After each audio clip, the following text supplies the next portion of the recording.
आम्ही शेतकऱ्यांना एवढंच सांगू की 30 जानेवारीनंतर एकही कारखाना चालू राहणार नाही, एवढाच ऊस उपलब्ध आहे।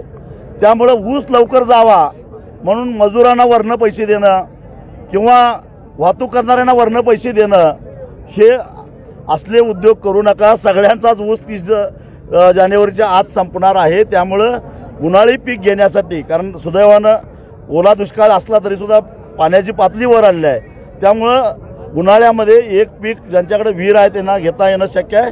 ऊस घालवून 30 जानेवारीच्या आत जरी ऊस गेला तरी फेब्रुवारी, मार्च, एप्रिल, मे असे 4 महिने मिळतात, त्यात दुसरं पीक येतं। तेव्हा शेतकऱ्यांनी ऊस घालवण्यासाठी मिळेल त्या दरानं किंवा या तोडणी वाहतूक करणाऱ्यांची मजुरी किंवा मजुरांची मजुरी किंवा मशीनवाल्यांच्या मजुरीला बळी पडू नये, एवढंच माझं शेतकऱ्यांना सांगणं आहे। काटेमारीच्या मुद्द्यावर तुम्ही ब्लॅकमेल म्हटला, या इथून पुढच्या टार्गेटवरती तुमचे तेच असतील का? मुख्यमंत्र्यांना माहिती आहे काटा मारतात, तर मग कारवाई का केली नाही?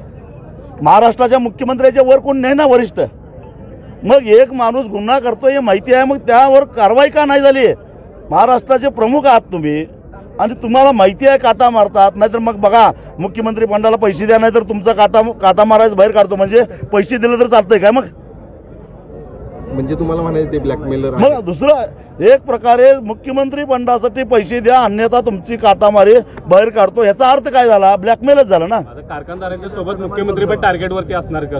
100% जर त्यांना माहिती, बरं 10 वर्षापूर्वी मी पुरावे यांना दिले होते, बरं यायचा वापर करायचा उत्पादन वाढीसाठी, मग रिकव्हरी चोरीसाठी आणि काटामारीसाठी यायचा वापर का होऊ नये हे आम्हाला सांगा तुम्ही। आजची ऊस परिषद झाली, काही जण आरोप करत होते की चळवळ संपली, त्या सगळ्यांना उत्तर काय असणार आहे? तुम्ही म्हणजे महाराष्ट्राचे डोळे आहात आणि तुम्ही तुमच्या डोळ्यानं बघितलेलं आहे चळवळ संपली का चळवळीला बाळसा आलेला आहे। जरी माझी केस पिकलेली असली तरी चळवळीला मात्र चांगलंच बाळसा आलेलं आहे।